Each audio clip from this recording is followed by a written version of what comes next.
¿Qué tal? Qué bueno que están con nosotros en Reportero Industrial Mexicano. Yo soy David Luna y esto es Columna 5. En esta ocasión está con nosotros Jorge Tovar, director y fundador del Productivity Center en México. Jorge, muchísimas gracias por estar con nosotros y como siempre, pues hablar de temas de productividad y eficiencia. ¿Qué nos tienes para hoy, Jorge? Gracias, David. Hoy vamos a platicar de la homologación, la importancia en la homologación de los sistemas de medición o en la aprobación de los sistemas de medición.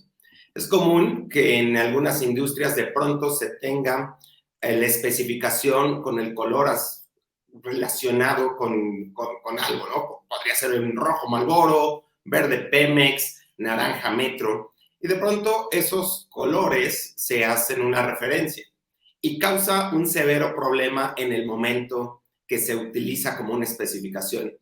En mi andar me ha tocado atender situaciones polémicas donde hay un atributo llamado rojo Marlboro y ante los ojos del especialista uno dice, está muy quemado, no es el rojo que estamos buscando. Y ante los ojos del proveedor dice, como no, este es el rojo que siempre hemos manejado. Y entonces se van a las lámparas, ven y dicen, oye, es que este está más quemado, este está más brillante.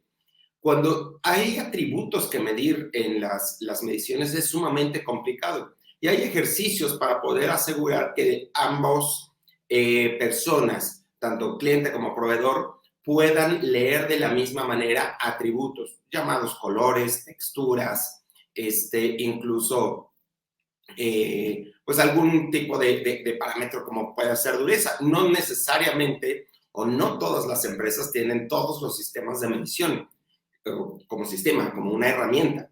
Y eso obviamente en nuestra industria pues puede llegar a generar muchas polémicas, puede detener una línea de producción y obviamente hacer decrecer la productividad.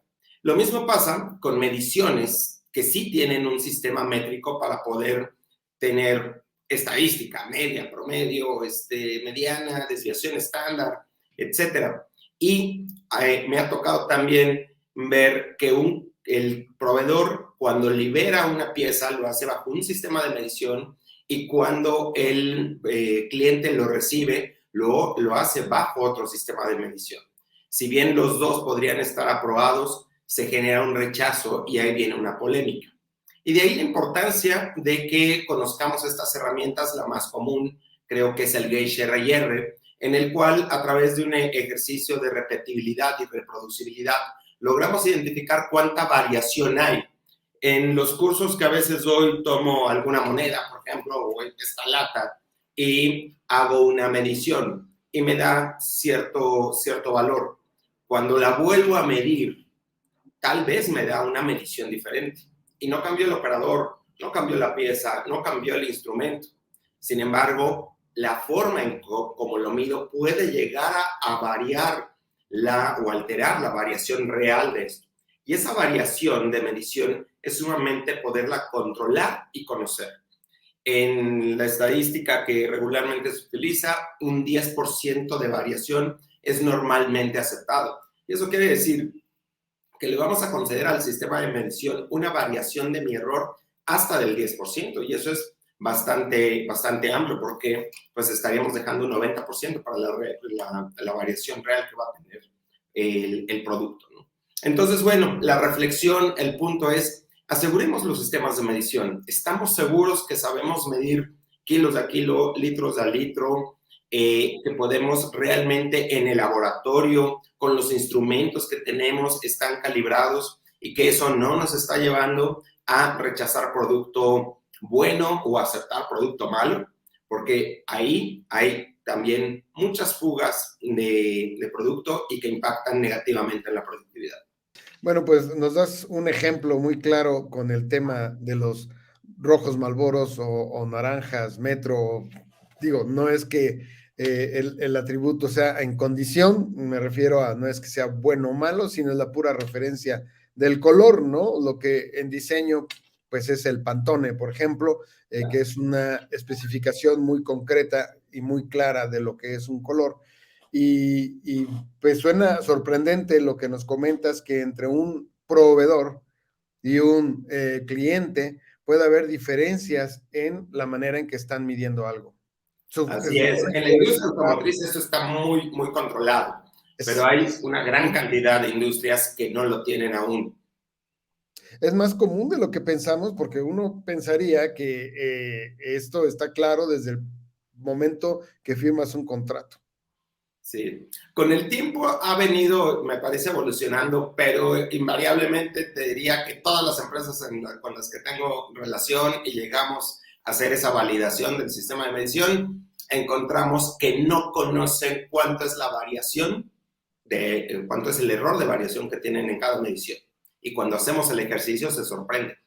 Realmente son bastante altos los números en capacidad de error, porque como el ejemplo que ponía, no cambia la dimensión física del material, no cambia el instrumento, no cambia el operador, pero la medición es distinta.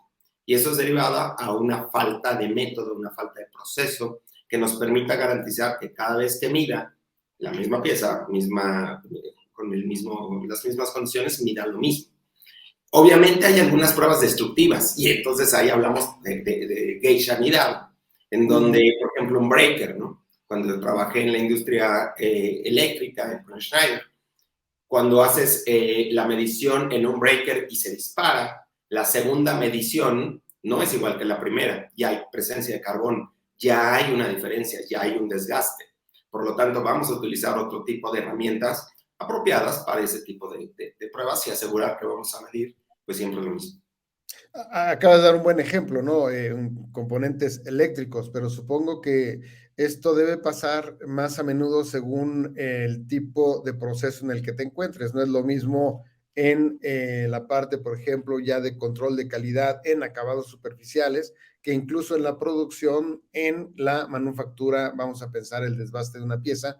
Quiero pensar que eso, dependiendo del proceso, es el nivel de conflicto que puede existir en términos de la homologación de la medición, Jorge. ¿Cómo lo observas tú? Así es, el proceso nos dirá qué tan rígido tiene que ser nuestro sistema. Hay algunos elementos en los cuales no podemos otorgar el 10% de variación para la medición, sino lo tenemos que reducir a un 3, a un 5%, porque estamos hablando de piezas que pueden ser de carácter quirúrgico. Puede ser una medición en una industria alimenticia o farmacéutica, y ahí tenemos que ser sumamente estrictos. Sin embargo, también hay otras industrias en donde dirías, hey, relájate, no pasa nada, si incluso llegamos a un 30%, 25%, podría ser plenamente aceptado porque no comprometemos el desempeño del producto. Recordemos que hay una diferencia entre defecto y defectivo. Puede haber un producto que está en condiciones correctas, sin embargo, tiene algunos defectos aparentes que no afectan en su performance. Y ahí es precisamente donde se tiene que hacer una buena asignación para conocer los parámetros de rechazo y de aceptación en los sistemas de medición. Y como lo indicas, pues dejarlo claro desde un principio, dejarlo muy bien documentado y muy bien establecido en los procesos. Jorge, pues muchísimas gracias. Te esperamos pronto con más temas sobre confiabilidad, eficiencia y productividad. Muchas gracias, David. Saludos a todos. Nos vemos pronto.